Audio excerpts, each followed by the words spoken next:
Oh, and welcome everybody back once again to the Init Esports Team America broadcast.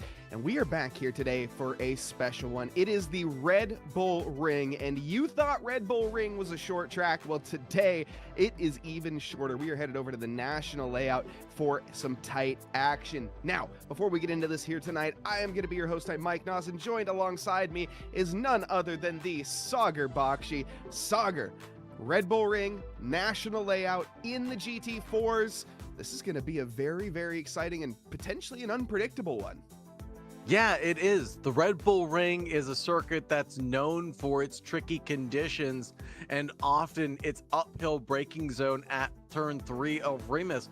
We don't have that this time. We have a little interesting hairpin that loops you back around into Worth. I've actually never seen a race here before, but I'm excited to see how the GT4s fare here for the first time. Yeah, we drove this not too long ago in the previous Wednesday in our Just for Fun series that we have, our midweek double dash that we have in the Discord. On top of that, of course, here, let's talk a little bit about some events that we have here at Init Esports. This is our calendar. Starting us off, of course, the Team America. That's what you're watching right now. It is, in fact, March 1st, and it is on the Red Bull Ring for the GT4s. Up next, we have our Screen to Speed series, which is going to be over at Okayama in the BMW M2s. And then after that, again, Team America. We have a rotating it with halfway through the month and the beginning of each month for the first Sundays.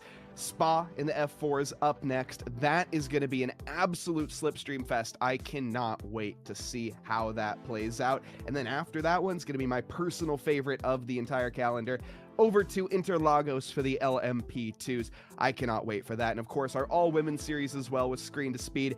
Going to be exciting as always. Tsukuba in the GR86s is a solid combo, but Okayama in the M2s, it's going to be a slippery one. It's going to be difficult, and I cannot wait to see how it plays out on the 15th of this month. And speaking of that, welcome to March, everybody. Also, welcome to all of the fine folks at home watching, whether you're watching here on Twitch, YouTube, or of course our new partners over at Esports Edge on Roku. Yes, indeed, we're on TV. Hello, mother.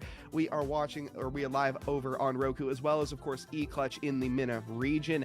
We thank everybody that is a part of this, and also, of course, mention our sponsors that we have making this possible. Regadget, you can see a little Regadget guy as he was running back and forth. That's Gadget, in case you haven't met him yet. But what exactly is Regadget? Well, just to be short about it, the mission statement is to be able to shorten the digital divide between haves and have-nots. So giving access to computers who maybe are people that maybe wouldn't have access normally. So be it in libraries, be it in schools, and various other forms, they transform old technology and make it new, taking old PCs and turning them into new ones. And you can send them your PC as well. They'll pay for the shipping and everything, and that way it doesn't go to a landfill and waste. It is awesome. Also, of course, a massive thank you to AK Esports UK, our production team behind the scenes, and Tom Bryant, who is making all of these fancy camera changes that you see happening today.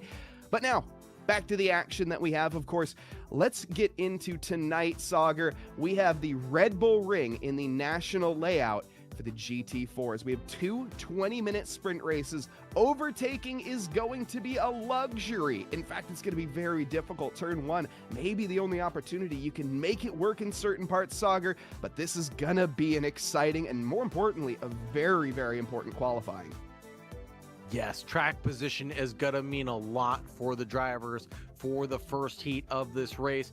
Coming down the back straight, being jettisoned out of the Red Bull Mobile down to Niki Lauda curve is going to be the prime opportunity to make an overtake, because you have that long straightaway. Drafting and slipstream is going to be a huge advantage for the driver behind. It certainly will be, and then just trying to find an opportunity, maybe a dive bomb, maybe a late send, or maybe just waiting and biding an opportunity until your opponent makes a mistake. Now, that's going to be wishful thinking, considering some of these drivers on the grid, your Jordan Johnsons, your Roman Lees, Eric Halsbands, Andrew Herschels, and whatnot, and many other names out there that are to be mentioned. We have our friends from Camber and Castor joining us as well, Jesse Laverin, as well as Lewis Holloway, and a few others from down there. A big welcome to everybody that is joining us here today, and special thank you, of course, to all of the drivers that make these events possible. And I cannot wait to see how this plays out. Now, Sauger, we talked about this a little bit before the broadcast, but we expected coming into tonight the AMG GT4 to be the dominant car, the most picked, but as we're currently seeing, a lot of diversity on the grid, a lot of German diversity, to be fair, but the Porsche currently on the top of the time charts. But that Porsche is in the hands of someone with a tremendous amount of skill, so take that with a slight grain of salt, as Jordan Johnson, the alien he is, could pretty much take a wooden shoebox and make it fast around the Red Bull Ring. Don't you think, Mike? I certainly agree, but let's not count out Roman Lee, as he had an absolute spectacular drive in the previous race. He went pretty much from rags to riches by the end of it, fighting his way through. He had a great qualifying result, got taken out very early in race 1, but the only trend was up, and he managed to finish on the podium at the end of race 2. A very, very impressive drive, and certainly one that did not go unnoticed. A few drivers that unfortunately were not able to make it here, Cale Davidson as well as Fryman, two heavy competitors in this one. We certainly are excited to see them back in the future ones, but some new names joining us as well, and we love to see that. Welcoming, of course, everybody. If you would like to get involved here at the Team America, you can click the link down in the description, or alternatively, you can scan that fancy QR code that is going to be on your screen here just in a second. That is where you can find your way over to joining Team America, and on top of that, all of our other events that we have going on here at Init Esports. For those that aren't able to scan that, it is initesports.gg/carsim. That's where you can find us and find all of our signups, not just for Team America, but also for our new Init team. Now though, Sauger, let's get into this one here tonight and talk us through a little bit of a lap here at the Red Bull Ring National. Now, coming up towards turn 1, you want to get as far over to the left-hand side as you possibly can to maximize your turning in radius for the Niki Lauda curve. And then on exit, you can kiss that sausage just a little bit on the exit. Now, this is a very tricky hairpin, one of the few heavy braking zones that we're going to get into. Double apex through the U.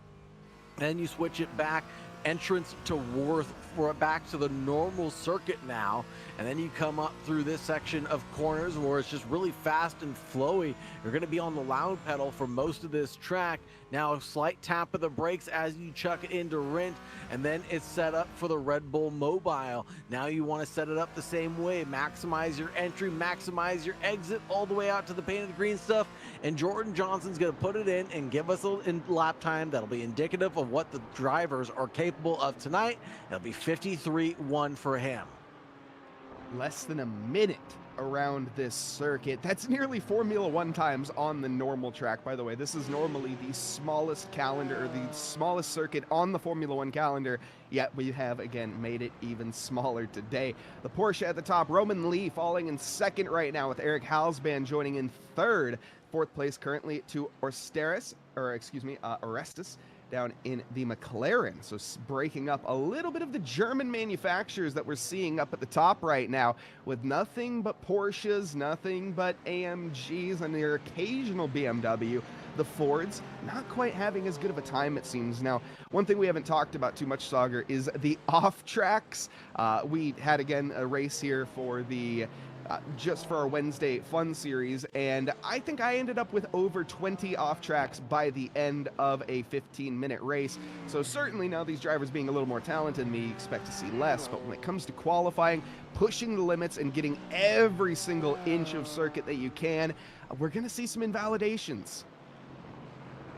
Yeah, it's just going to be nature for the course right now. I mean, look at where the drivers are at. I mean, it's the Red Bull Ring. They don't have the gravel traps there at the exit of the Red Bull Mobile and Rindt just yet. And we're seeing a little side-by-side action right now as the Porsche of Jordan Johnson comes through right now. And finding track position is going to be important, but finding a dance partner to show you what the draft can feel like here is also very important, Mike. And how much of a factor do you think that's going to play in some of these drivers' thought process as we go into the first heat?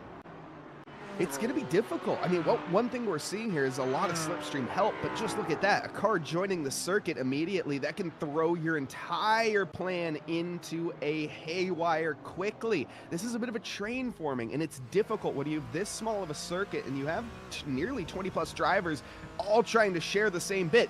One little mistake like this is going to cost other drivers some lap time. So Jordan Johnson, thankfully, able to avoid that and able to keep it flat simultaneously.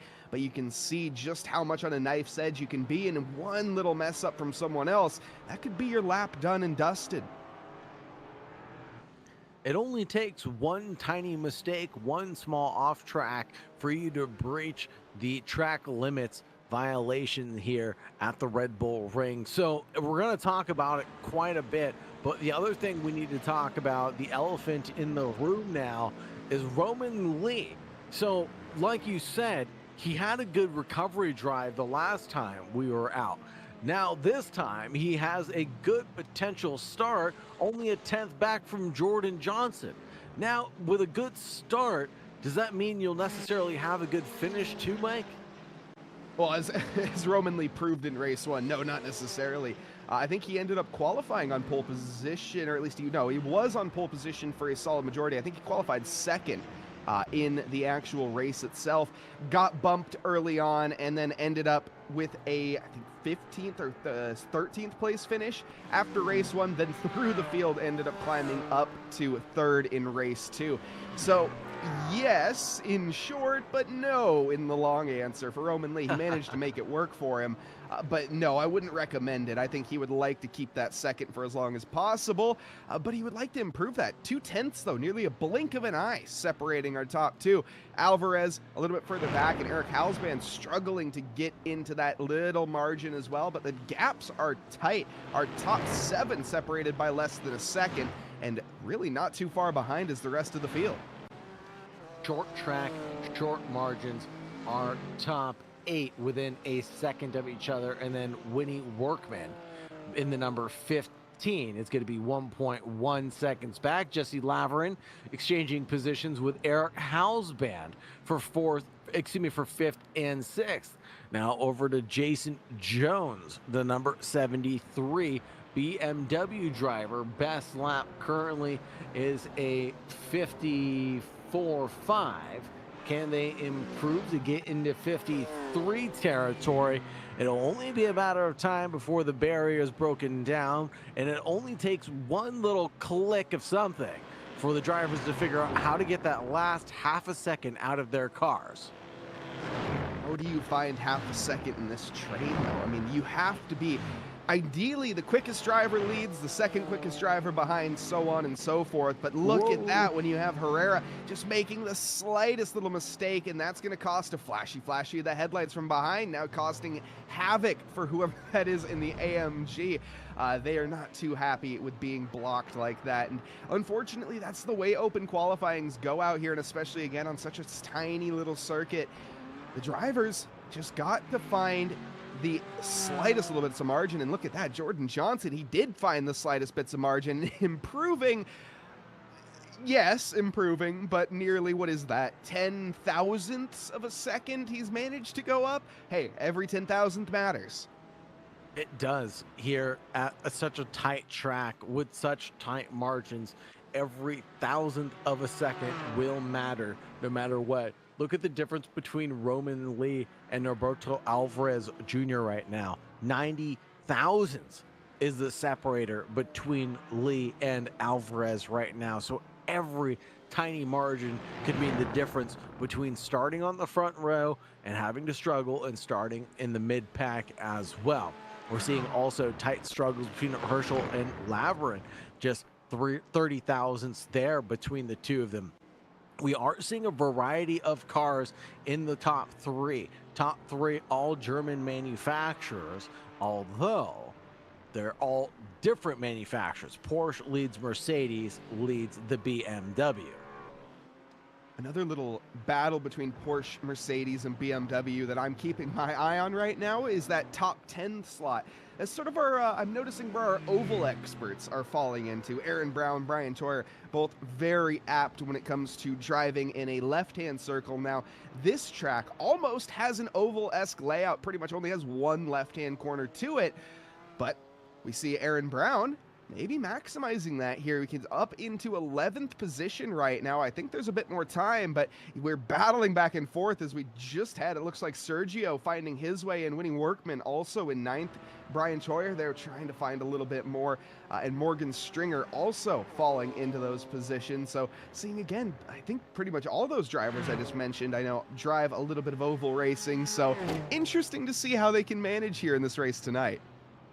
Boom! There goes Gerson Herrera, the 777 again, looping it around at the Red Bull Mobile and teleports it back to pit lane because he was obviously parked in a dangerous situation there. Heads back out onto the racetrack to try to get another lap in, but we've only got 20 seconds remaining in the qualifying session. There goes Brian Troyer now over to Lee Winters, who comes down pit road, and we shouldn't have any scheduled pit stops for these sprint races here tonight. It's only two 20-minute races, so the drivers should be able to get out, like you were talking about earlier, right around those 23 laps or so. Yes, but I was still nodding my head in approval, saying, yes, you practice your pit entries. It doesn't matter if you think you're going to have to do it or not. I respect the hustle. Always practice your pit entries. You put lap time and lap time and lap time in. Just go into the pit lane 1 or 2 times, see what it's like. Every pit lane is different and everything has different speeds, so on and so forth. Just go in and get that done. But qualifying over now, and we'll get to see how these drivers stack up against some interesting sort of groupings that we're going to see out there with various skill levels throughout this entire field. Again, topping us off, Jordan Johnson at 9,300 I rating. We have all the way down to the triple digit I rating numbers. Some of the lower down fields, Bryce Jellison, Gerson Herrera that we saw have a little bit of a spin at the end of qualifying. Hopefully they'll be able to get that together here and get some laps out. And again, Team America, I guess I haven't explained that just yet, so let's take a moment to talk exactly what Team America is. We're creating a national roster to compete in any international competitions. That is our mascot as well, and that is where you can sign up for it if you are interested. Scan that QR code on your screen right now. But this is an creating a roster for the international teams to compete in any sim racing events. Team America is not just about one race necessarily, it's about how you can stack up through different cars, tracks, layouts, for example, that we see here today with the Red Bull Ring being a very popular track. Well, how do you shake up on the shorter version of it? How do you shake up in a GT3 car when you're more used to ovals? How do you shake up in the ovals when you're used to GT3s? We don't have any ovals on the calendar right now, but the second half of the year, wink, wink, keep an eye out. And this, of course, being the second season of Team America, we're always keeping an eye on the competition, on the talent to see exactly who is going to fall into that roster and be able to compete on an international level here at Esports. You can also find our community as well in the Discord. We have just opened up very recently and recently announced is now our Init team. So a not necessarily as competitive as the Team America team, but we have, of course, the roster to compete in various, for example, 12 hours of Sebring, 8 hours of Spa, so on and so forth, and you can be a part of our team here. And then on top of that, we have, of course, both our men's and women's lineups. So you can scan the QR code, find a link to head over to our website, and check that out for more information. Now, one more little moment here, Sagar, before we do get to these results and discuss it. We haven't talked too much about the circuit. We've mentioned it briefly, but this is a track that began, of course, as many circuits do. It was an airfield, the Zitvig airfield back in the 60s, opened up as the Austria Ring. Before then it was changed to the A1 Ring, and then eventually revitalized by Dietrich Masterschitz, of course, the owner of Red Bull, the man who brought it from Thailand into the rest of the globe. And since then, this track has hosted Formula One and many, many other events. It's a difficult circuit. It's got some elevation. In the normal layout, 2.6 miles, 10 corners, 3 to the left and 7 to the right. We don't have that here tonight. But on top of that, 65 meters or 300 feet of elevation. That's a tricky beast to deal with. And with the back and forth nature of this track, it always produces good racing. It really does. It is just a fast and flowy circuit Carlos Sainz set the fastest time here at 102.7 in the 2020 McLaren. Now, I wonder what he'd be able to do at the national circuit in one of those machines. Yeah, I certainly agree. Let's take a look, though, at the times that we had set, though, from our qualifying here. And stacking us up at the top is going to be Jordan Johnson with a 52.6. Roman Lee slotting in 2/10 behind in second position, with Norberto Alvarez Jr. coming up in third. Eric Halsband rounding out your second row in fourth position, with Bronson Turner right behind in fifth. Andrew Herschel coming up in sixth, with Jesse Laverin in seventh. Max Bowman in eighth, with Winnie Workman in ninth. Rounding out your top 10, Sergio Orestes and Aaron Brown in 11th. Then we have Brian Troyer in 12th, with Morgan Stringer in 13th. Lewis Holloway in 14th, Jason Jones in 15th, Lee Winters in 16th. Following that will be Alan Carter in 17th, with Edward Sanchez in 18th. Bryce Jellison in 19th, and Gerson Herrera round out the 20 drivers participating tonight. And a packed grid for this circuit. It's going to be a rolling start in these GT4s. Now, Sagar, since we are on TV here tonight, and we maybe have some folks over on the Esports Edge channel that aren't as familiar with racing as they always are, why don't we talk a little bit about these cars, about the track a little more, to give an idea and set the stage for this type of racing that we expect tonight. While a lot of people see Ferraris and Lamborghinis and all sorts of very high-end supercars taking the tracks, that's not necessarily what this is tonight. This is more of a mechanical spec series. And what exactly does that mean? Well, that means that this is going to be more reliant on the suspension more so than all of those little sticky outy bits and winglets and wingettes and wing whatevers that are on those GT3 cars that cause the downforce that is going to make them stick to the track with the pressure of the air. These cars not able to get through the air as fast as the GT3s, not able to go through the corners as quickly either, and that's a result again of that mechanical grip, the suspension being more important. You push these cars too hard, you're basically just going to go in a straight line and slide off the track. Yeah, these are cars that are mechanically inclined, that's for sure. So what does that mean as you kind of just described? Well, these aren't going to be Formula One cars. These aren't open wheel cars. These aren't drivers that are going to go, they are going to go toe-to-toe. They are going to be able to rub up against each other because they have just typical aero packages that you'd see on a normal road-going car. That's kind of the definition of GT4 cars, that you have to have a certain number of them in production at any given time as a road variant version. So we're going to see a few of these cars maybe out in your local supermarket one day. And certainly not the supermarket that I'm going to, Sagar, but hey, you never know where you're at. Let's see this jam-packed grid with the lovely camera shots, again provided by AK Esports UK. Tom Bryant behind the cameras here as we get ready to grid up. Jordan Johnson leading Roman Lee, but currently the BMW M2 CS, which you're going to see in screen to speed, wink wink, in a couple weeks.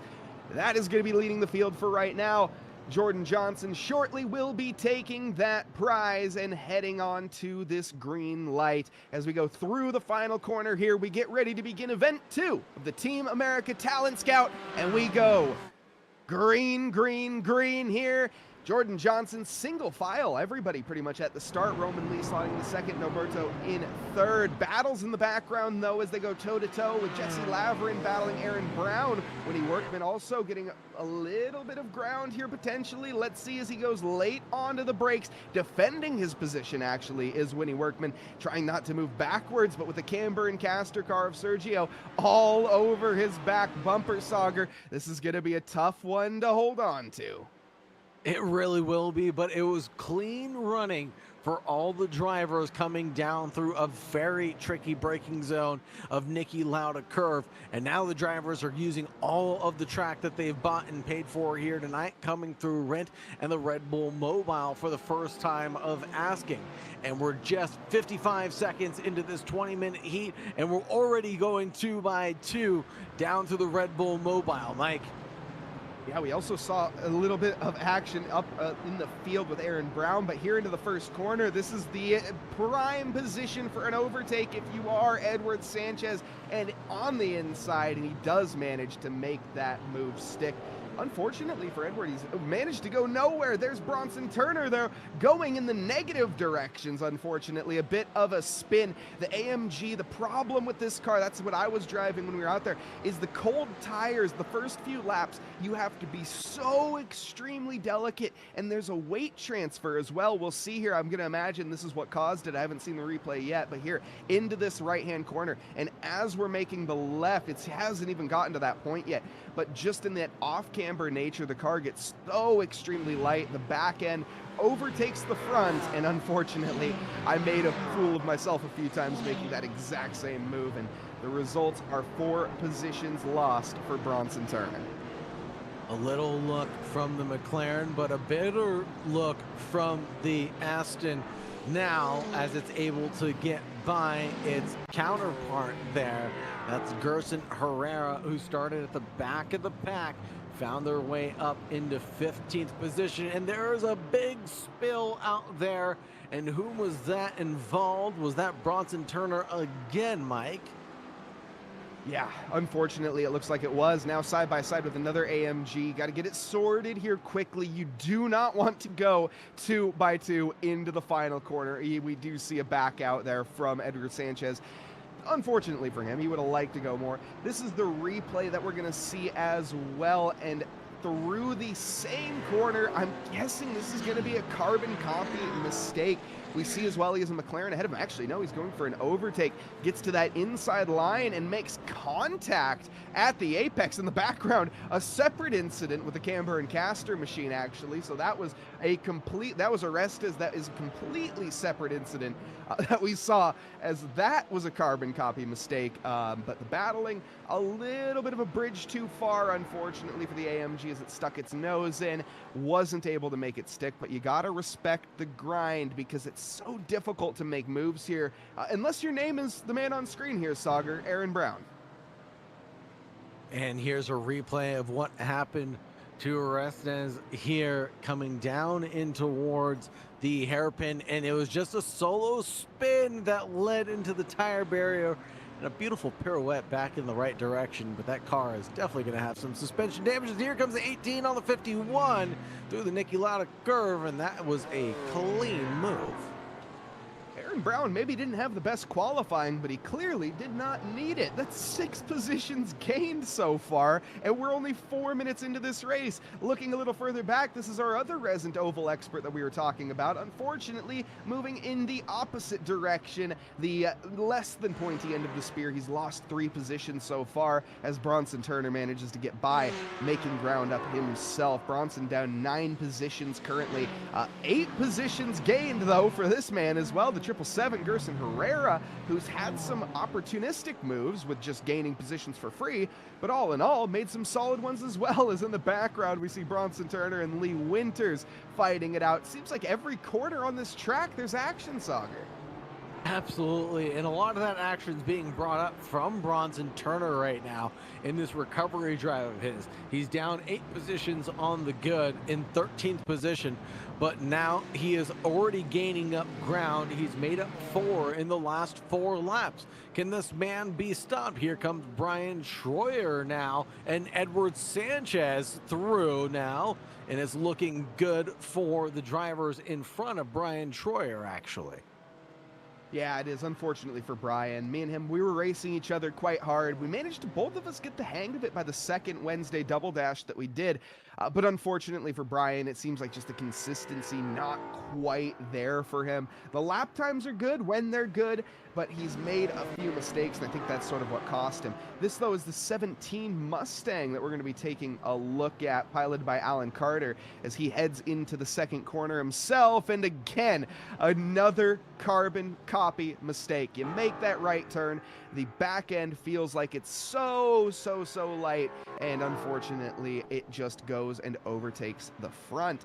You also might notice there's a bunch of yellow flags that you see on the left. Those are not necessarily spins, those are off tracks, and we mentioned this in qualifying, but we're going to be seeing quite a few of them throughout this race. The track limits are tight, and the grass, you can see, never far away, as a little bit of a look from Jones, but is he going to make it stick? Jones here on the outside line coming through the final sector. Will he be able to make this work around the outside? It's the long way to go, but Jason Jones in that 73 BMW finds the gap. But you know who doesn't find the gap is whoever's in that AMG behind. That's Edward Sanchez in the number 260 coming through the Red Bull Mobile. Just couldn't find the daylight there and collided with another car. Jones almost did the exact same thing. In fact, I thought Jones was going to. We saw the back end get loose through that second penultimate corner. We'll notice it maybe in the replay here, but keep an eye on that BMW ahead as it has a slight moment after catching the grass, but that is not going to be a mistake made well by himself. That is a helped round, unfortunately, there. So that will be looked at, I'm sure, after this race. A little bit of a ambitious move from the car behind, and Edgar Sanchez, unfortunately for him, drops a position. And Bronson Turner keeps on finding positions, now down 7, but in front of Gerson Herrera was the next victim, and he's finding a way forward. Now looking at Max Baumann in the number 89, who's got Herschel in front in the AMG in 6th place. Aaron Brown just a little bit further ahead, driving that BMW in 5th place, trying to find the gap between himself and Eric Hausband, the 255. Yeah, and we're also noticing Eric Hausband here as he's going to be catching up with Alvarez. They're not really gaining on Roman Lee, and Roman Lee not really gaining on Jordan Johnson. 52.7 from Jordan Johnson, 53.0 for Roman Lee. Great pace all the way around. 53.2s, 53.2s all the way around here. So Eric Hausband clearly wanting to unleash a little more pace. In fact, that's Aaron Brown that we see getting re-overtaken by Andrew Herschel. He had a slowdown penalty coming around the final corner, and that is painful to have to let your rival go like that. Aaron's done such a good job to this point, making up positions. Now look at this. He's in a bit of a sandwich. Do you look forward to Andrew Herschel, or do you look backwards to Max Baumann? You can't look in both directions at the same time. No, you can't. You can't look forwards and backwards. You can't defend and attack. If you do pick one, you're going to leave yourself vulnerable to the other. That's for sure. And a little bit of track limits variance there, and that resulted in that slowdown penalty coming through the final sector. We've talked about it many times about how punishing the track limits are here, and they are punishing the drivers, and you have to get that slowdown penalty done within a certain amount of time. Otherwise, it'll turn into a bigger penalty or even disqualify you from the session. And sometimes you can even get a slowdown penalty coming through turn 1 even, but we haven't seen a lot of drivers really go that deep and wide even during the race start. It was very clean and tidy, as we saw.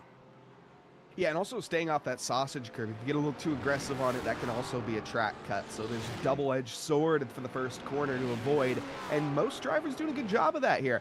Let's see how this plans out. I would imagine at this point some of the drivers are going to take it a bit more passive. Your Aaron Browns, for example, maybe not going to be making a move onto Herschel at this time, feeling him out, seeing where the mistakes are and where you can capitalize to go for it. Aaron's made, I think, every move in the first corner, so I'd imagine that's where he's planning on making it stick. It is the best opportunity out of all the corners. But with this slipstream, he's got a long ways to go here. Andrew Herschel doing a solid job of defense. Both Andrew Herschel, by the way, and Eric Hausband, oh, hold that thought. Aaron Brown thinking about an opportunity, but no, not on this occasion. But both Eric and Andrew are from Thays. They're on the same team. Also, Russell Soto, who unfortunately could not join us in this race. He is also going to be in Thays. That green livery. Well, actually, no. That's Aaron Brown with the green livery. But they have a green and yellow color scheme for the Thays boys. On top of that, Brian Troyer, I just saw have a little bit of a mistake. He's tumbled down the order, so hopefully he can manage back some pace. But this little heat here, Aaron Brown's looking a little aggressive at this moment. Is he going to do it into the first corner that forces the defense from Andrew Herschel? He takes the inside line. That should be the favored one coming into it. Aaron Brown going for the switchback, nearly clatters into the back bumper, but this allows him to get the inside for the next corner. Now it's going to be a double apex, though. Gets fully alongside, late on the brakes, and Aaron Brown take a bow, muscling his way on by. That was just a beautiful textbook overtake, getting it set up at turn one, forcing the issue there. So what you're doing is you're forcing the opponent to the inside line, an unfavorable line. You come across the outside, you come back to the inside line. Here's the replay of it. Now we'll see him dive over to the right-hand side. Now it is clear and fair for Aaron Brown to take the racing line, but he's early on the brakes, gets the switchback engaged. This allows him to carry more speed through the corner and get the run down. You can see the AMG disappearing in the rear view mirror. Now he's late on the brakes going into the hairpin, and he just solidifies the overtake from there. How they didn't make contact is beyond me. I don't think you could have fit a piece of paper between those two cars. Nevertheless, anything. I have no idea. Aaron Brown, pixel perfect in his car placement. And that's a driver, again, that must come back to those oval skills where you know exactly how big your car is. Aaron's not so shy of making a little bit of rubbing with someone else's back bumper. And with that, that means that you know exactly where that bumper is going to be. So he's able to use that to his advantage. Cuts around, makes a near, I don't want to say impossible move because I just watched it with my own eyes and I wouldn't believe it otherwise, but my goodness, extremely impressive to make that his 6th position back. Now he just needs to keep it between the mayo and the mustard and not have any off tracks and hand the position back for free, as we have a little more battling in the background here. Sauger, Lewis Holloway, and Morgan Stringer. Lewis Holloway is up 2 positions right now alongside Morgan Stringer, who is also up 2, driving the 91 Ford Mustang. A driver with 2K I rating has been putting down some laps in the 53 range, 53.5 being their best, 53.8 being the last one around. One thing I was going to be a little concerned with was tire wear and tire fade. I know we're only into a 20-minute race, Mike, so we're going to say time isn't that long, tire wear can't be really a thing, but with the way that the iRacing tire model works, if you overheat the tires, you can potentially lose them, unfortunately. We've seen some drivers have some spins and then come back into the race as the 93 and the 91 go toe-to-toe at the first corner. Nicky Lauda curve. And now Lewis Holloway mounts an attack again. The Camber and Caster team looks like he wants to mount one on the Ford Mustang, but that Mustang, with its American muscle, looks like it's big and hefty to get out of the way right now. So, tire wear. Because the driver's pushing so hard, tire wear is going to become a thing as the heat picks up just a little bit, lap after lap. As these overtakes happen, the drivers sliding their way through Rent and the Red Bull Mobile. When do you think they're going to start pushing, or do you think they've already pushed and burnt up their tires, Mike? I think we're seeing some drivers really starting to push. Lewis Holloway here clearly getting impatient. Morgan Stringer, I can't tell if he's already driven the rubber off his tires or if he is still kind of in that saving window. The way that the way that he's getting postured on, though, by the McLaren makes me think that the McLaren's just done a better job of saving their tires, and Lewis Holloway could have tried to take advantage of that. We'll see how that plays out with other cars. We talked about the Ford, and when it comes to qualifying, not the best result. Max Bowman, though, has had nothing but a positive result. He's gained 1 position so far, and up right on the back now of Andrew Herschel. So more opportunities here in the future. And we also see, of course, the battle behind with the other McLaren involved, Jesse Laverin now. So both Camber and Caster McLarens getting into the thick of it, maybe the McLaren being good on tire saving. It is looking like a good possibility right now. It is the McLaren that has a very interesting aero package that allows it to carry speed through those mid-speed corners, and this is very much a mid-speed track. Not a lot of heavy braking zones with the exception of turn 1 and going into the hairpin right before Worth, but it's just a little bit interesting here or there, the driver's selection of cars, the driver's selection of what they want to do and when they're capable of pushing. Here's Bronson Turner going wheel to wheel with Workman right now, and this is going to be a run down in towards Rint, and Bronson Turner has the advantage over Workman for now. Yeah, I like the for now that you put in, because that really looks like Winnie does not want to give this up. He tried to get his nose right back into the action. Speaking of drivers getting the nose in the action, Eric Halsband and Norberto Alvarez. They've been sort of chilling for the past few laps, really not making any moves back and forth. Now it looks like Eric getting a bit more impatient. This, I am struggling to make any sense of the situation, as we have cars all in a bit of a line, and I sense every single one of them wants to make up ground, and they're pushing like a bat out of hell, it seems. My goodness. Well, this is the battle from P7 all the way up to P4, is it not? So plenty of points available, or plenty of representative points available, as this is the battle from 5 through 8, excuse me. But I mean, it's just a good opportunity to showcase your skills even, and more importantly, to have a good, fun race with a couple of countrymen that are just wanting to do the same thing as you. Race hard and have a great, clean race. One thing, speaking of drivers maybe not having the most fun, but also having the most fun, this is one of those kind of situations that you don't like to be in, but also want to be in simultaneously. Jordan Johnson has a 7.3 second lead on the rest of the field. I don't feel like we've given him any screen time at all. There is the man at the top, and I'm sure, of course, his girlfriend is going to be watching back at home, and so would appreciate a little bit of screen time. But here we go, though, Sauger. This is something we have not discussed yet. The potential of back markers. Look at how cautious Jordan is being approaching them. The blue flag is going to be waving. This is not like Formula One, where you have to get out of the way within the first 2 marshal posts. It's more a cautionary tale, and Jordan making very uncautious moves through the very difficult corners. Thankfully, everybody playing ball so far, but this is where things can start to get dangerous. Now, Roman Lee is going to join that, but it's going to take a while before he gets there.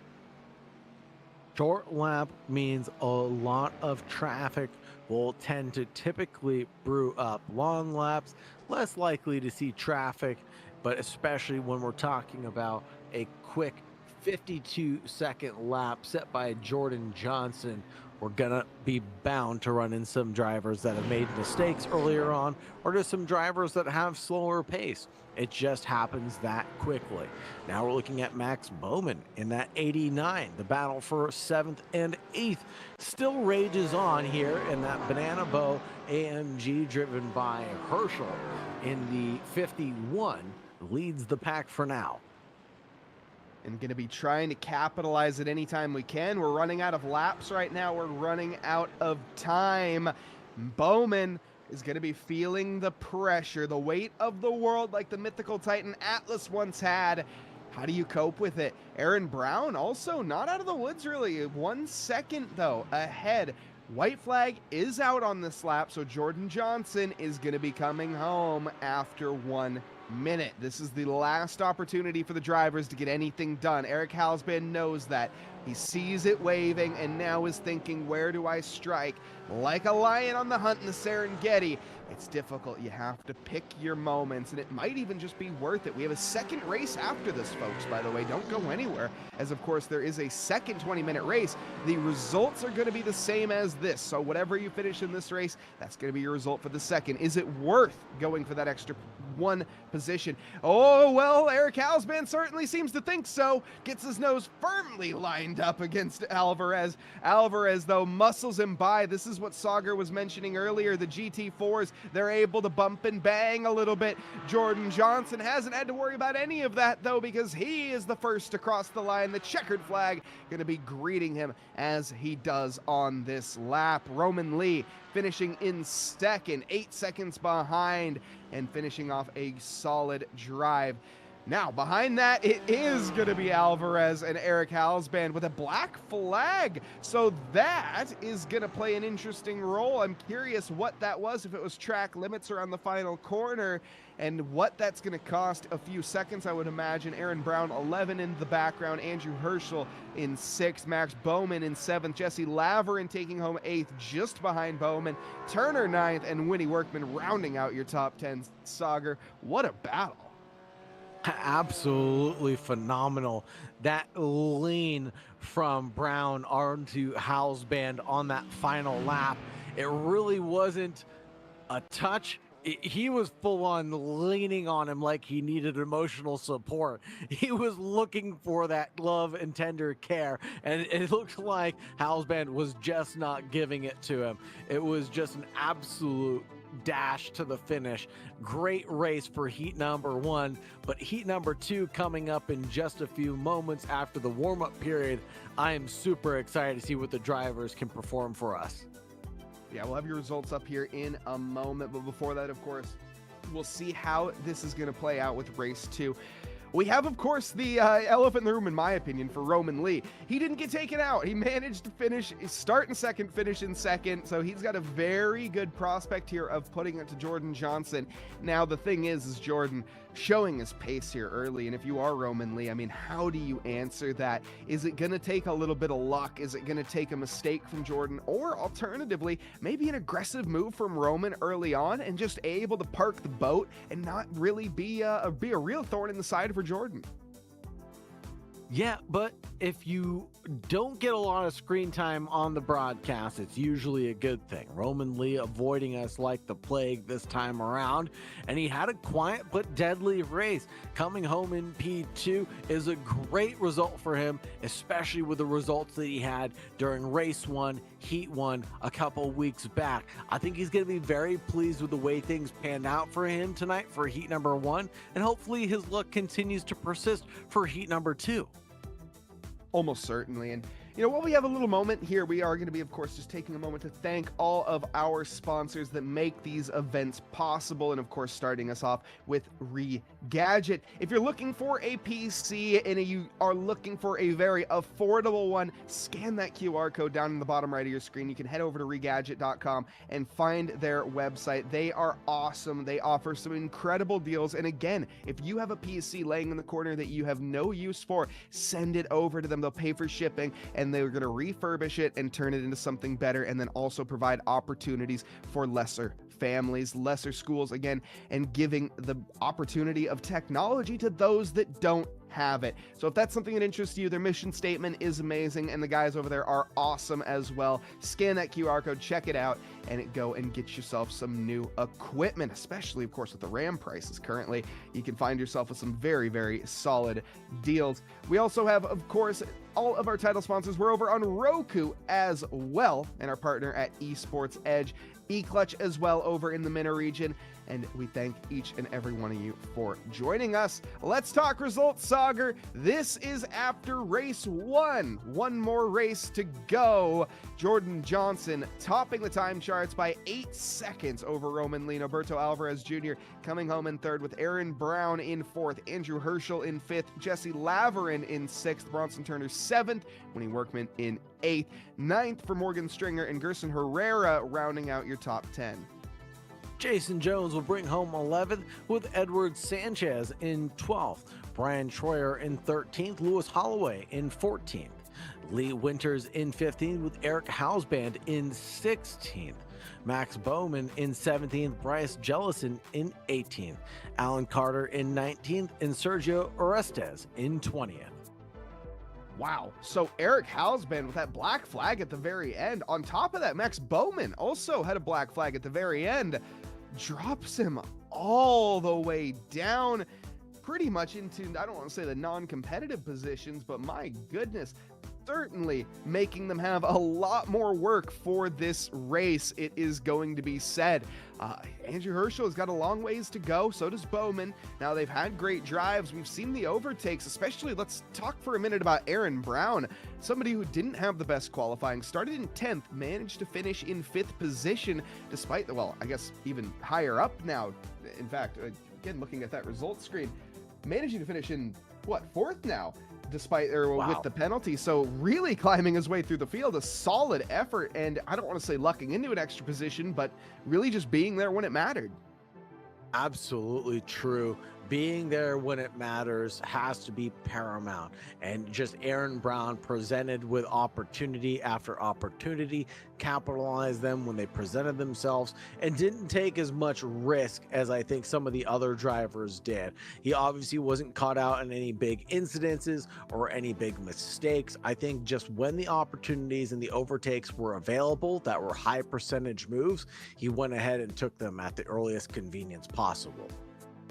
Yeah, but then on top of that, of course, he had that slowdown penalty where he ended up getting re-overtaken and then had to go and make the overtake again with one of the most impressive overtakes of this entire event, I would go as far as saying. So Aaron really proving his worth out there today and doing an incredible job. Again, somebody who's traditionally an oval driver, this going back to the mission statement of Team America, this is exactly what we're looking for, drivers that are willing to go out there, push their skills into different categories, different cars, manufacturers, and show that they have the talent regardless of what car you put them in, regardless of what layout. Yeah, okay, it's easier to overtake on the regular Red Bull ring. Guess what? Doesn't matter. You make it work no matter what because you have no choice. You have your deck of cards and you just have to play it as it is. And Aaron playing his cards extremely well tonight. Again, hats off to him for that. And I think, again, Roman Lee with another kind of sleeper drive where we didn't have to mention him because, of course, he just was solid throughout the entirety of it. These are the drivers that we look for when it comes to our segue into wink wink, our Init team. You see what I did there as well. So drivers like that would be a very great competitor on our Init team. We have a both male and female roster. Could you tell it was a segue? No. But yes, get involved. We have our Init team here. QR code on screen. This is where we're looking for all of the best drivers to get involved with our 12-hour races, 24-hour races eventually, and finding all sorts of different talent to get on the Init team and eventually feed into the Dream Team as well. That's our all-women's competitive team that we have. And if that's something that interests you, sign up. The QR code is on your screen. You can also head on over to initesports.gg. That's INIT esports.gg/car-sim. On top of that, this is some big news that we have as well. We're branching out into some new categories. Our Init Esports Track Mania event/team is also going to be out soon. Well, it's out now. You can go and sign up for it here on our website. And on top of that, you can head over to Trackmania and find our lobbies. You can get involved, get into the time trials, and get out on track with some other drivers in a less simmy game in this case, and getting kind of lay your hair back and have some fun with Trackmania. It's been a great time all the way around. Trackmania, very, very old I almost said sim. Look at me, I'm corrupted by this at this point, Sagar. But no, a very, very old game, but is still very beloved. And recently with the new updates, new seasons, we have also gotten involved and have a team for that. So if that's something that interests you, again, initesports.gg for more information, or you can just look us up over on the Trackmania platform. Now though, Sagar, let's talk about next race. What are we thinking here? Again, I briefly mentioned Roman Lee. How does Roman, if I'm in his situation, I'm going to be thinking, how can I best Jordan Johnson? What can I do to get ahead of him, get that little extra mile out?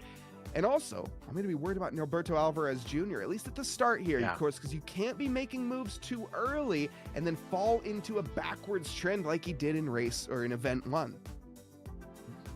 A double-edged sword here. You want to be on the attack of Jordan Johnson early on, because if you let him go, he's going to break away with a gap early on and quick. He just substantially has that pace and consistency time and time again. But if you throw him a wrench and you have to force him to battle, sometimes you can break out a couple of mistakes here or there. So you want to be on the attack, but also you need to defend from behind. Norberto Alvarez Jr. right now driving that 99 BMW also wants to advance his way forward as well.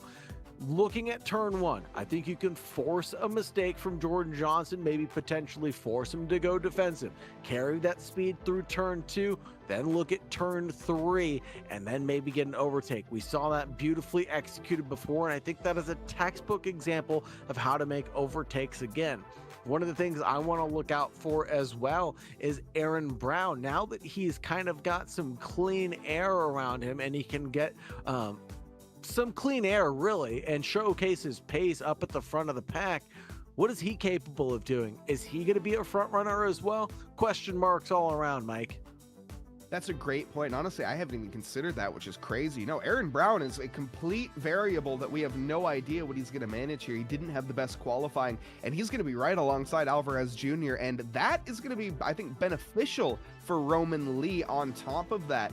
We also have Jesse Laverin down in 6th position. He's going to be in the Camber and Castor team. Now, one thing about the Camber and Castor, first off, if you're down in the San Diego area, highly recommend checking them out. They're just north of San Diego proper, have an amazing facility, and also do some very casual events. And on top of that, we have multiple other drivers, not just joining us here tonight, but also they join us in our Screen to Speed races. We have an all-women's race, and that is going to be, of course, available coming up now on this month, the 15th. The BMW M2s are going to be battling it out at Okayama, and you can join yourself if you're interested. This again being our all women's series, and this is across the entirety of the world, so this is not specific to America. You can get involved, you can scan that QR code, sign up, and get into the track. You can battle alongside the likes of Jess Wesser, Katie Gleiser, and it's a very, very competitive field right now. Sophie managing to take the victory in our previous Screen to Speed, but it was extremely close with Jess. The points down to the wire. We also have some very, very big names joining us as always. Sarah Dove, Lucia Tosi,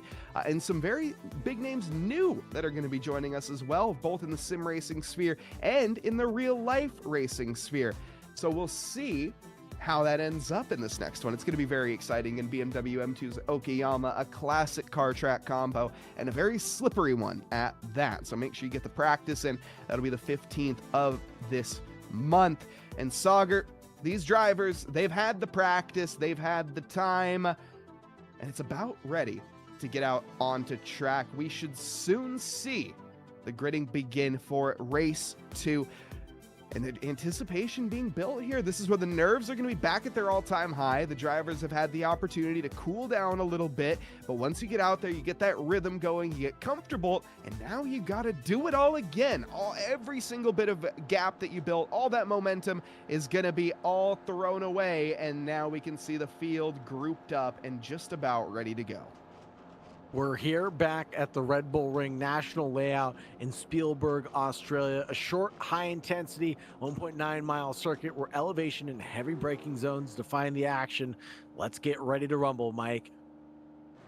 Jordan Johnson going to be our de facto safety car coming around the final corner. Is he going to wait to get on the hammer, or is he going to get going early here? Let's find out.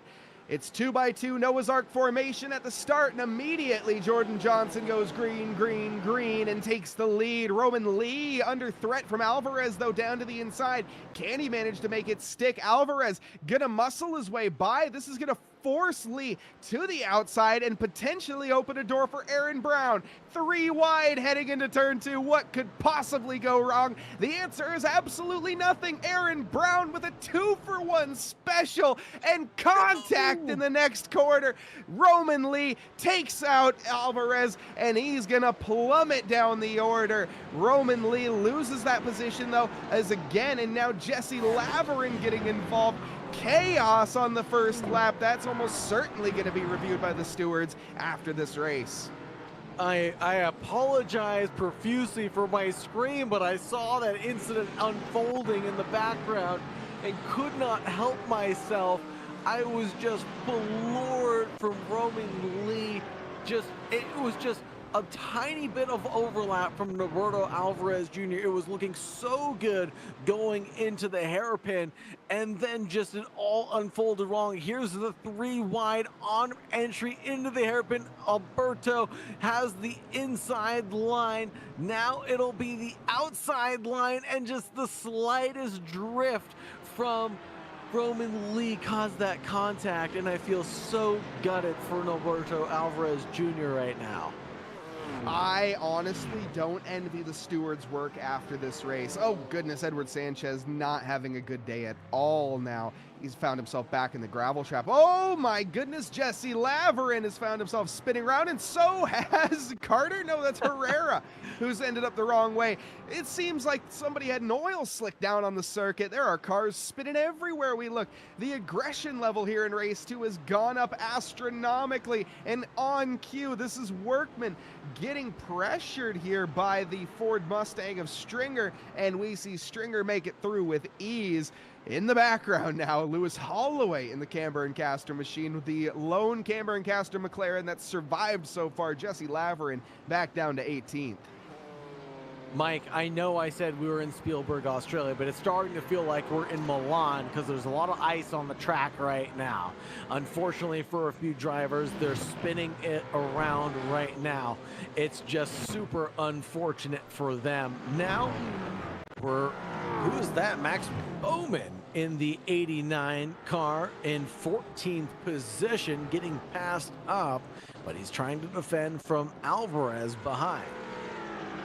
Also, we just saw Aaron Brown. We didn't quite see, but I just noticed on the timing charts, Aaron Brown just got overtaken back by Roman Lee. Here's the replay, though. That Ford Mustang having a big wiggle, sends him into the gravel, and is going to rejoin and bring a whole heap of rubble back on the circuit with him. The driver's going to be very upset. We rejoin immediately. Aaron Brown, I mentioned, got overtaken by Roman Lee. Aaron, not really one to stick around and take that with, take it laying down. He's going to go and fight back immediately. Not quite going to be able to get the job done, though, but still on the aggression side by side for Lee Winters.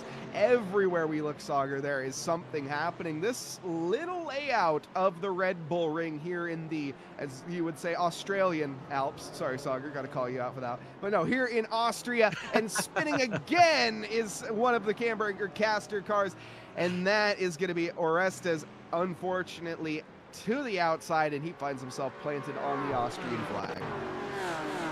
You mean Australian flag. Thank you very much. The Australian flag, yes, yes. I'll throw myself under the bus for that one as well. Thank you very much. Max Bowman here in this epic battle right in front. We're going to go 3 wide again into the hairpin. The 99 holds on to the inside line, trying to carry the speed through, and it manages to do so. Here's the onboard from Max Bowman looking at the 99 out in front. That 99 is piloted by Alberto Alvarez Jr. in 12th position right now. Now the rear wing of Bryce Jellison, and now the inside attack from Alvarez looks like it's promising and gets by the Ka-chow looking mobile of the Porsche. Bryce Jellison had a struggle in the previous Team America event, but now he's looking great. 6 positions gained for the number 7. Can he make it a 7th by the end here? Alvarez Jr. is going to be quite a handful to take on. This, though, Jesse Laverin getting a little bit close there to the BMW back of Jones, but he gets the job done on Brian Toyer. You can see that WD-40 livery. You can tell he is thoroughly lubricated and ready to go on through if he makes any contact. Unfortunately for him, he didn't make contact earlier. I don't think it was a self-inflicted spin. Maybe got a little bit of that on his tires that caused a lack of traction, to put it lightly. Aaron Brown, not losing traction whatsoever. We also here have a replay, by the way, of Eric Hausman. So this is an update on what's happened to him. Lewis Holloway being the other Camber and Caster car, and this might just be impatience from Eric Hausman. He gets to the inside, nicely done. Comes back around, and unfortunately, you cannot blame Lewis for that. You can't blame Eric for that whatsoever. It's a tough one. That's sort of a pinch point on the circuit, and that's the second time that we've seen that incident. Pretty much a carbon copy repeat of what put them down in those positions earlier for Sanchez. So I'm not sure how to rule that one, but again, I'm not a steward here, so that's probably a good thing for me. Max Bowman there gets to the inside line for the hairpin now through Worth. It'll be pretty tight between the two drivers, but Max Bowman can't find the gap there to keep it consistent against his fellow Mustang driver. Unfortunate there, and unfortunate for Aaron Brown as he tumbles down the order, seemingly having a slowdown penalty. Yeah, you absolutely hate to see that. Not what you want to have, but something that's so easy to get here at the shorter version, and even the longer version of Red Bull Ring. The track limits are brutal. To the outside goes Bryce Jellison. This is going to be a hard-pressed effort to make work, and, well, it doesn't. That's going to open up the door, though, to Jesse Laverin as he finds the inside for the next corner. It's an ambitious overtake, but with enough pressure, anything's possible. He gets the racing line and takes it right away from Jellison. Very nice move from the Camber and Caster machine as Max Bowman decides to tank off into the gravel, and Brian Troyer has found his way around, unfortunately. Gutting circumstances. No. And then what has happened to Aaron Brown? Have they reached the incident limit as well? Not that I can tell, but unfortunately a trip down pit lane for Aaron Brown will probably conclude their event for the evening. Side by side with Bryce Jellison and Max Bowman now, and the Porsche nearly runs into the back of Max Bowman in that number 89 Ford. Side by side up ahead between the 73 and the Camber and Caster machine, and the Ford Mustang snakes its way through as well, but we'll have the outside line for Worth now, and will carry itself over the kitty litter, and the momentum is there from the American muscle. For now is what I would say. I see a bunch of yellow flags popping up as well for Johnson and Lee. Lee getting a slowdown penalty. It looks like I saw one for Johnson as well. He's only 5 seconds ahead for right now, but still pulling that gap. Bronson turning up 4 positions, by the way, to get into third. A lot of that due to the chaos that happened earlier on, but he's making the best of it regardless. Aaron Brown has unfortunately retired in this one, and you absolutely hate to see it. Such a stellar drive from Aaron up to that point, and I'm not even sure what caused him to enter the pit lane. As you said, the incident count not quite there. I'm wondering if he got bumped into the pit lane, if maybe some contact that wasn't. I'm not sure. He drove straight into pit lane, so maybe just running out of time or something like that. I don't know. Either way, it's a gutting way to end this one because Aaron Brown was on for one of the best drives we've seen. A very Roman Lee-esque drive, I would go as far as saying. Yeah, and especially on a recovery drive after that first heat, he was on for a good result for this one. Unfortunately, just things don't go your way all the time in motorsports, and anything can and will happen typically. Such as this right now, we're seeing Bryce Jellison and Sergio Orestes battle it out, and the McLaren almost had the overspeed coming through the Red Bull Mobile and went for a move, but not quite there. And now single file line coming down through turn 1, the Niki Lauda curve, and then the next one will be the hairpin. A look to the inside line from the McLaren, hard and heavy on the brakes, and the Porsche just seemingly standing still. Yeah, very much so. And was that a mistake? Was that intentional? I'm not fully sure, but a little bit of latency also coming in there, hopefully not playing too much of a role. Eric Halsband, by the way, he's made his way through the field 8 positions despite the penalty that he had in the previous race that dropped him down the order and the little bit of issues that he had earlier on. Now, though, 4 seconds actually to Lewis Holloway, 6 seconds to Winnie Workman. But if he can make that happen here, a top 5 is not out of the cards. We're only halfway through this race, and he's already carved his way through half of the field. That's a pretty good run of things for Eric Halsband in that 2.55, especially taking that penalty on the chin. Right now, here's Bowman right now in front and center, getting by Jones there in the BMW number 73. Jason Jones down 2 positions, unfortunately, from where he started. And Max Bowman is up 5 and continuing to charge up the field. This is very interesting. Keep in mind, folks, this is the second race of Team America, and we've had GT3s for race 1, and we've had GT4s for race 2. We sort of have an idea on how the field is going to stack up due to the professions, due to what we know from drivers. However, as we get ready to head to the next Team America Talent Scout event, that's going to be the FIA F4s at Spa-Francorchamps. You really can't have a much different car track combo to what we've had so far. So seeing a completely different form of manufacture, it's a formula car. You can also go there and see that. Take a look in the bottom right. You can scan the QR code to find a link to our website.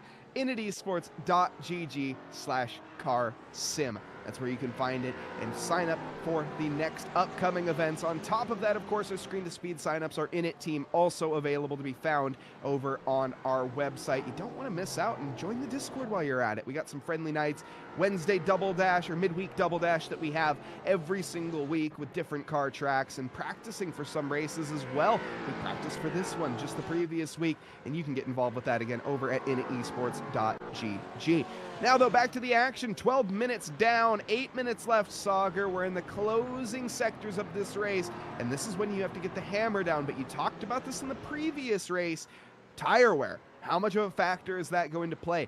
Is that going to allow the Mustangs to seemingly fall off a little more than they have in the McLaren, which we know has been very solid on tire wear, not to mention the fact you have a teammate working with you in the background? I think that will be a big help. Having a teammate to help you get around another car is huge. Helping you with having a drafting partner and also a push partner as well. I was watching a race earlier today. It was Daytona 300. So there was a lot of pushing. There was a lot of pushing to pass out here. And this is akin to that. This is really a glorified oval, running around 54 seconds or 52-second laps as we see the side-by-side between Lee Winters and Max Bowman again unfold. The number 14 of Lee Winters falls in single file line behind Bowman. Bowman on the attack to Carter up ahead, looks to the inside line for the hairpin, finds the gap, and the security is there. The 89 gets on the loud pedal and can drift a little bit wide, but leaves the gap there for Carter just in case. And now he closes the door back down, and Max Bowman finds himself a healthy half-second gap. Yeah, we got Lee Winters in the background trying to contend with the Great Wall of Mustangs ahead of him. That is a insurmountable fort, is what I've heard. Wide enough to cover any circuit on any part of the globe. The Ford Mustangs, they are extremely wide. Not wide enough, though, as it looks like we're going to see a move from the Aston Martin down to the inside. This is Lee Winters making a move onto Carter. It's the favorable line, but look at the brakes on the Ford Mustang GT3. Absolutely incredible. In the background, you blink and you miss it. Jesse Laverin making moves onto the BMW. This is going to get choked up a little bit, the bottlenecking effect. And look at the Aston Martin almost helping Jesse Laverin, or Lee, no, it's Jones? Carter. So I can't tell who I'm even looking at. Every car getting jumbled up in this. It is Jesse Laverin. I was correct. He does get the job done. And that was a little bit of an uncharacteristic one. Immediately coming back is going to be Jones, though. Not able to get alongside. In fact, this is going to be Orestes that's potentially going to make his way by. Can he cut it to the inside for the final corner? Yes, he can. This is going to set him up wonderfully. Now to the inside, it looks like the BMW seemingly losing 2 positions in 2 laps. And before we even get to the braking zone, he does. Cuts back, though. The McLaren gives it up too easy, but no, he certainly does not. Late on the brakes, and Orestes manages to claim the position over Jones as well. That was definitely synchronized teamwork from Jesse Laverin and Sergio Orestes, the 83 and the 86, working together to get around Jason Jones without impeding each other's race. Perfectly executed blocking maneuvers there. Maybe not blocking, but passing and protecting moves to allow those defensive lines. Absolutely phenomenal. And there we see Laverin go back down the field into 16th position. Oh no, for the 83, what has happened to him? See another yellow flag for Aaron Carter, so I'm wondering if those 2 incidents are related. Also, Jones potentially picking up a penalty. Here is the Aston Martin, though, of Lee Winters that is ahead of us, moving to the inside. And to be honest, it's just a gap that wasn't there. It was there, and then, well, it wasn't, unfortunately. And Jesse Laverin gets bit by the snake, or should I say he gets the horns from the bull, as we see as we cross through the big bronze bull here at the Red Bull Ring. He drops back down to 16th, a race that could have been for Jesse. That's Very true. He started up in 6th place, now running in 16th place. Just a couple of mistakes here or there cost him heaps of time. Definitely a race of what could have been. Here's Howell's band chasing down Holloway and Workman. It looks like Holloway and Workman have been separated by about nothing this entire race. The number 15 driver chasing down that number 91 out in front of Morgan Stringer, and they're only separated by about half a second. And this is going to be an epic showdown going into the final 3 minutes of this event. Yeah, the dying embers are here, but the embers are hot. The coals are stoked, and the fire is blazing right now. Winnie Workman, who was actually 2 seconds behind Lewis Holloway was 2 seconds behind at one point, gained up. Winnie Workman was 2 seconds as well, so this pack is closed up. And there, Lee Winters, we see, making moves onto the onto the Orestes in the McLaren. Switchback, though, for the McLaren, and that looks like he should be able to hold the position. I see a couple of track cuts as well. Carter might get involved with this now. He has a slowdown. He has to lift off. That's going to potentially give the opportunity to Orestes and or Winters to make a move. He gets it, though, without any issue, and this allows this pack to continue battling. And unfortunately, no, Brian Toyer with a meatball flag, and it looks like an unforced one. I feel like this is a move that I've seen before. Oh, never mind. Bonk. Just rippling understeer straight into the wall. That is not what I expected to see. The AMG not doing any favors to Brian, unfortunately.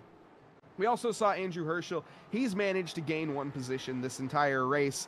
He is not a doorman and has not left the door open. Sorry, I was paid to say that. I wasn't paid to say that. I just have to say it. Alan Carter there is going to also get overtaken by Orestes. So we're seeing some moves being made back for this Camber and Caster car, and love to see it as well. The Mustang, though, coming into the braking zone a little bit hot, forces the McLaren almost wide. No contact is made, and no positions have been changed.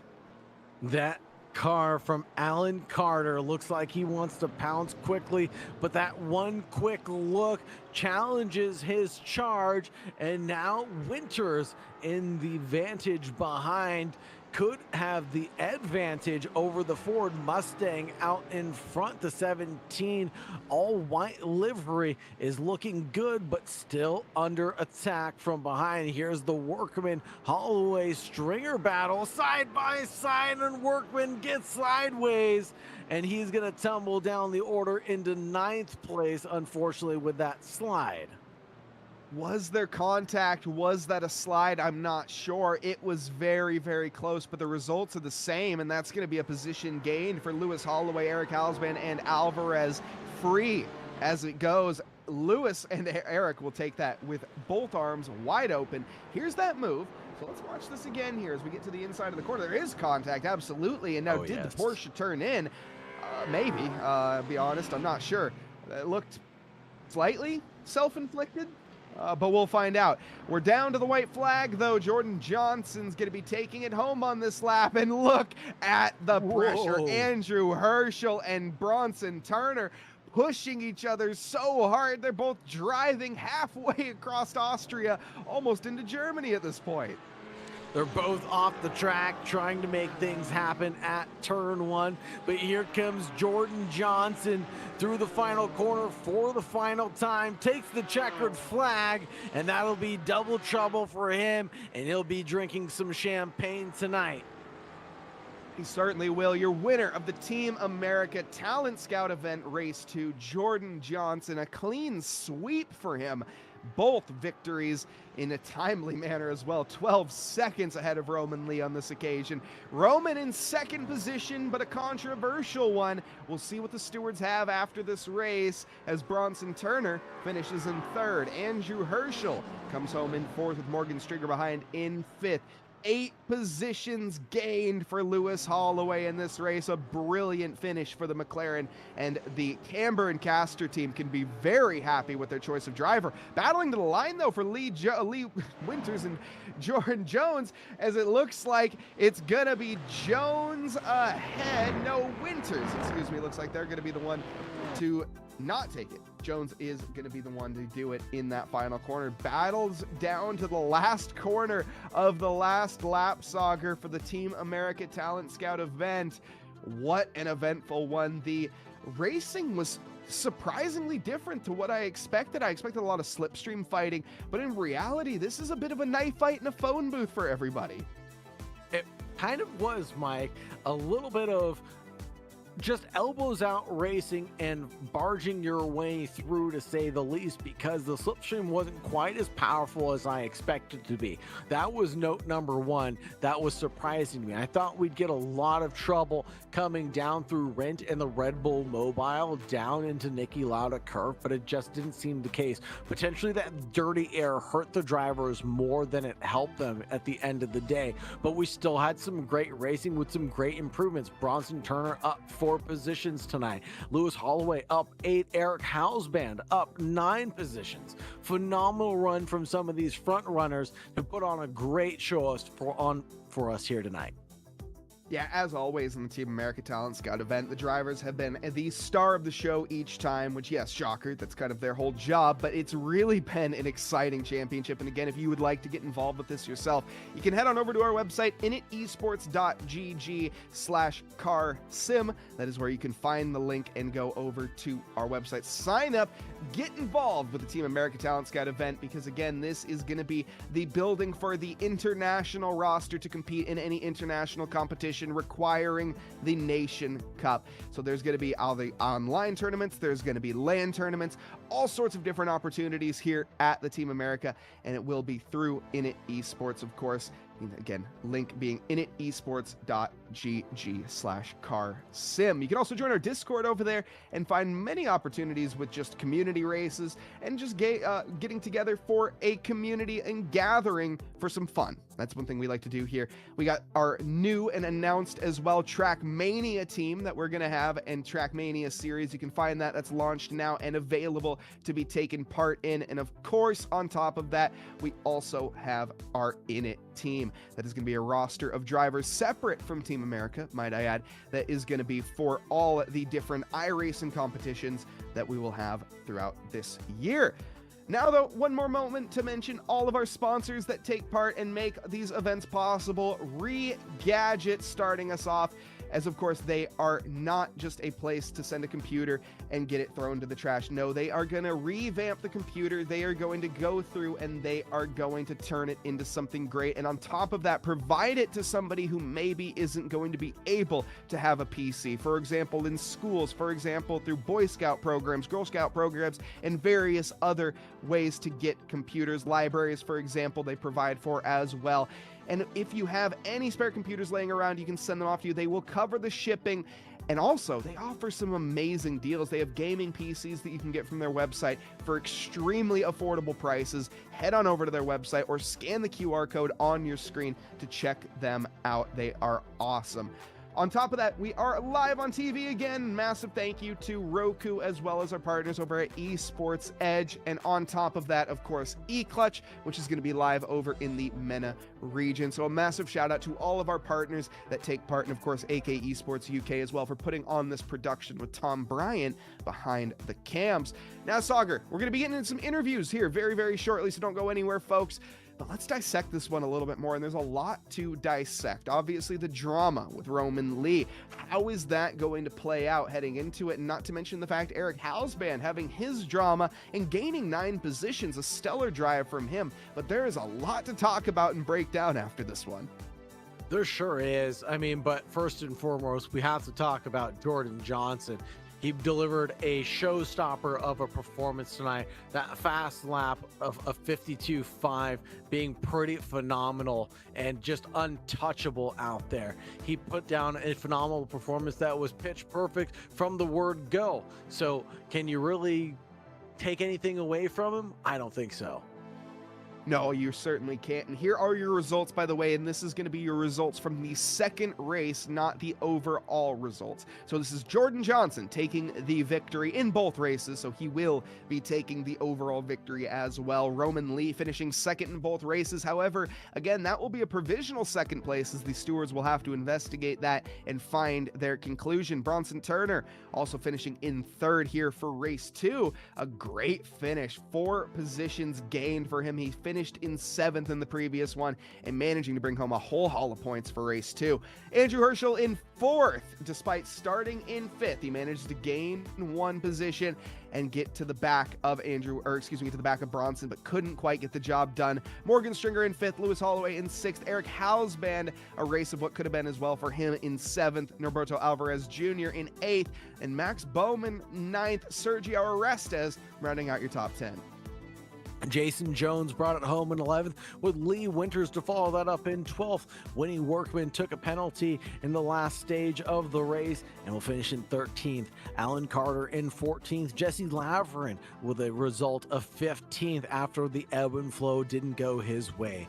Bryce Jellison in 16th. Gerson Herrera in 17th. And Brian Troyer in 18th.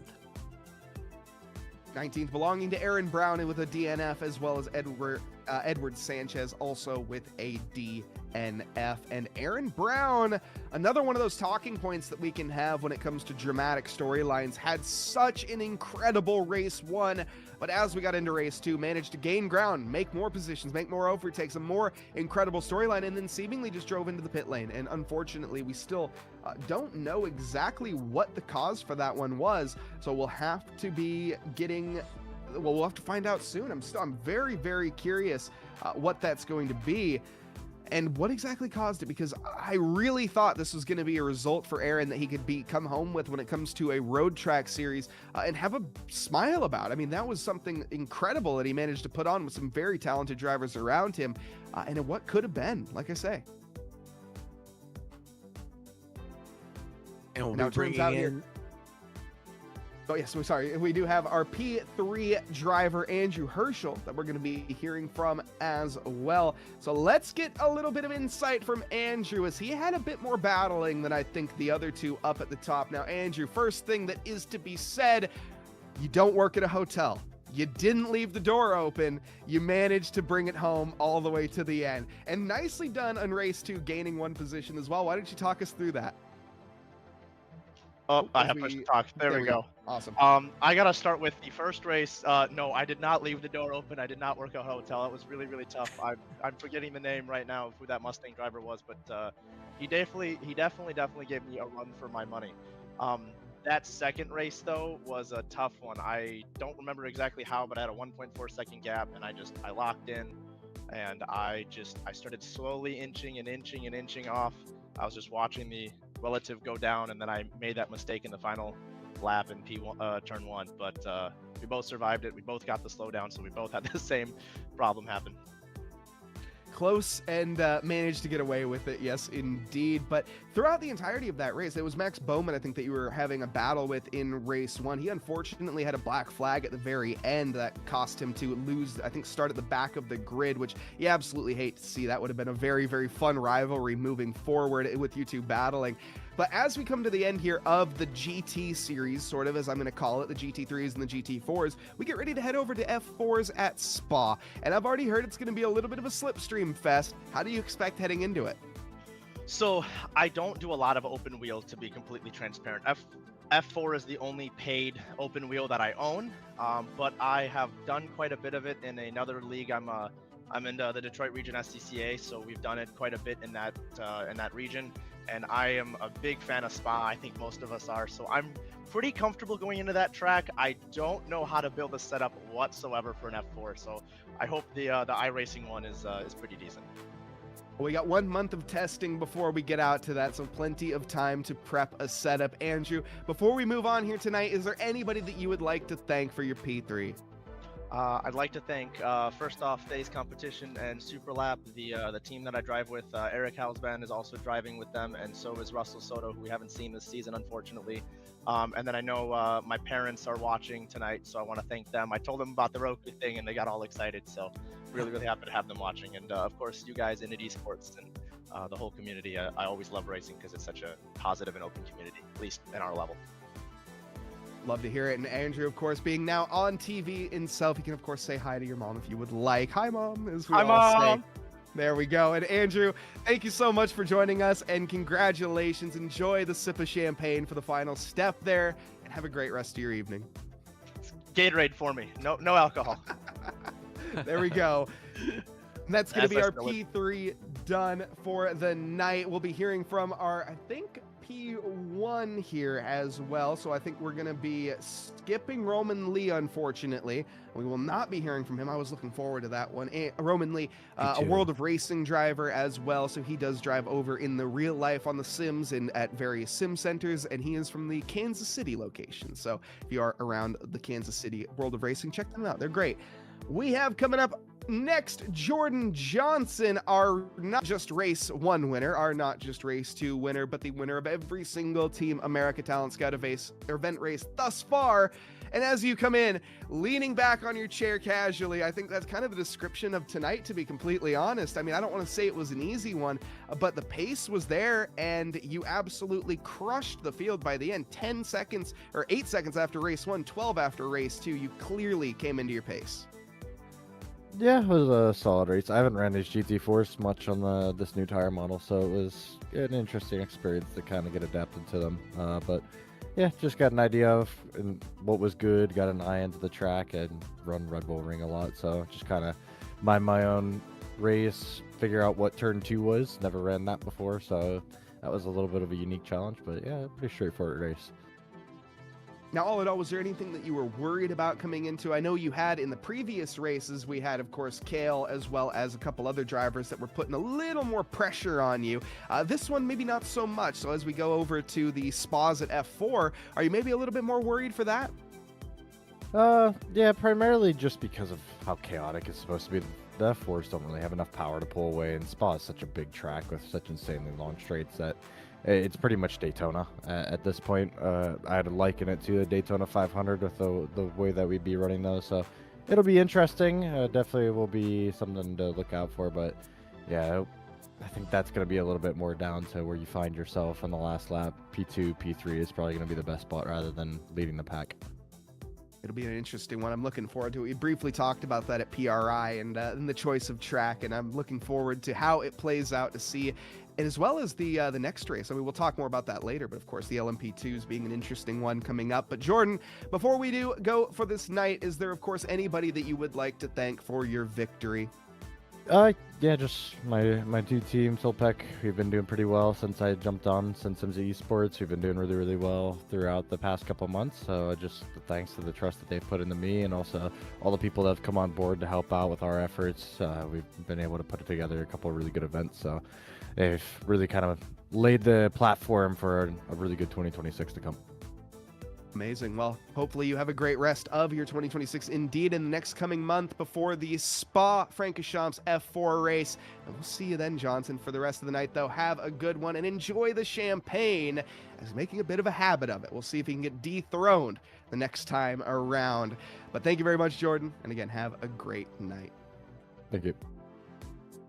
Now, Sagar, we get ready to conclude here. Let's talk briefly before we do wrap this one up.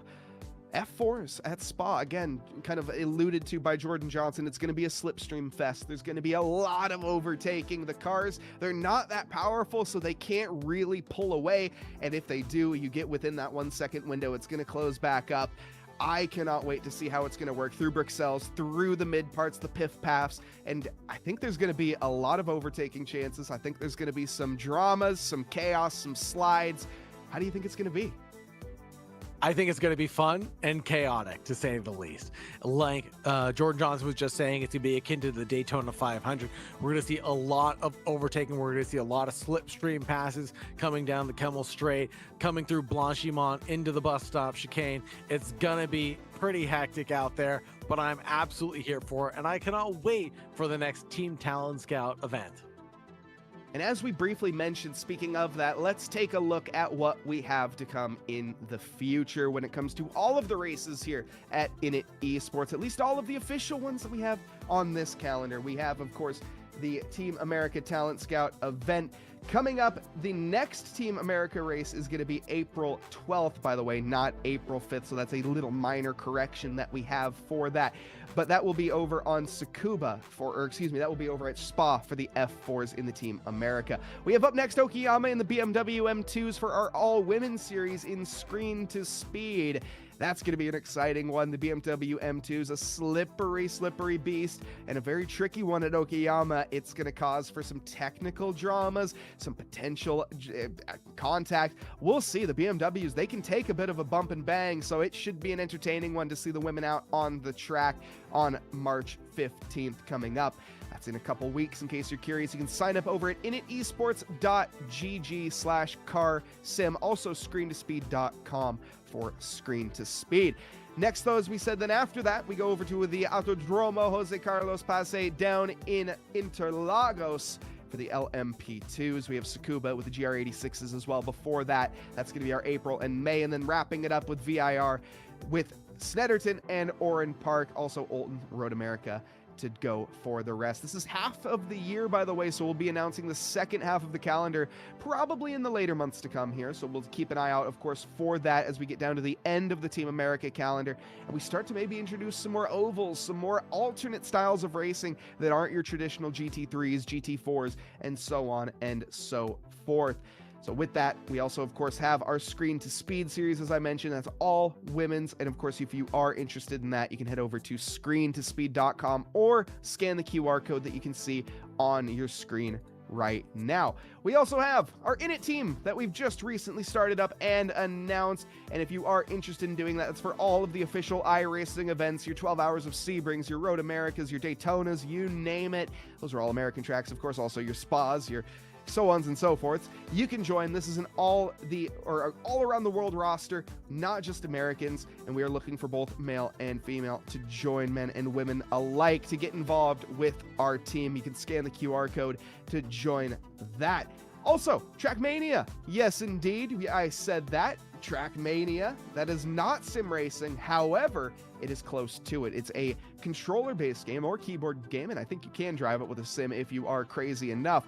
But it is going to be a lot of fun over on the EA platform, so if you are interested, check that out. You can scan the QR code or look us up over on Trackmania for our league and all of the league information. It's going to be time trials with loads of different maps, and it's going to be a load of fun. We also have, of course, all of our sponsors that make these events possible. First off, a massive shout out to AK Esports UK and Tom Bryant for putting on the production, but also a Mr. Gadget that you see on screen. Regadget isn't just a company that, of course, is going to be one to take for granted. Their mission statement is incredible. They're shortening the divide between digital opportunities and haves and have-nots. This gives the opportunity to children to access through various means, be it at libraries, be it at schools, be it at their house. They can provide computers that, yes, can also run simulators. They have gaming PCs. They have all sorts of opportunities and bundles that you can take a look at on their website, and some really, really cool ones as well to boot in the future. So keep an eye on their website. You can scan the QR code on your screen or visit www.regadget.com to find out the information. If you want to send them your PCs, you can also get that sent over for free. They will pay for the shipping, and they will make it the easiest process possible to make sure that A, you either have a PC that you can afford, or B, make sure that somebody can afford a PC elsewhere in the world if you have that opportunity to do so. Also, of course, we thank our partners over on Roku and Esports Edge, as well as eClutch in the MENA region. We are live over there, and we thank you all for watching if you are watching on those platforms. Now, though, Sagar, I've rambled enough at this point. Team America, being, of course, the international roster for America, competing at LAN events. I can't wait to see when we do eventually announce that roster, but we've seen some very, very brutal competition today. We've seen some close racing.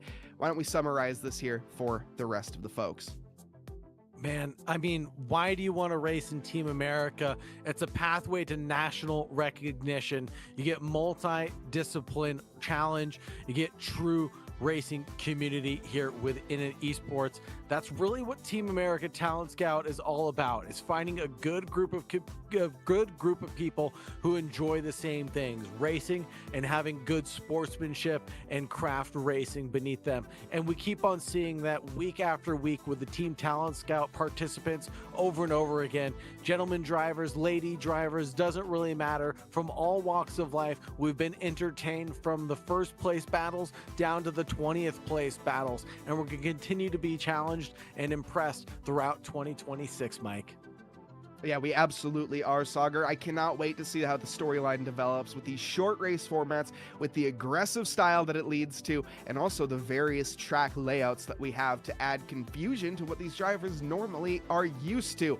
With that, that's more to come here at Team America and at Esports. If you are enjoying this, you can hit that follow button or that subscribe button over on YouTube and check all of our VODs there as well. And of course, thank you so much to all of the partners that we have along that we've announced here tonight. On that note, we are going to be concluding this. I've been Mike Noss, joined alongside me is Sagar Bakshi, Tom Bryant on production. That's going to be it for us. You can also join us for our midweek double dash we have on every single Wednesday. But until then, I hope absolutely everybody has a lovely evening, afternoon, or morning, wherever you are in this fine world. Thank you and good night.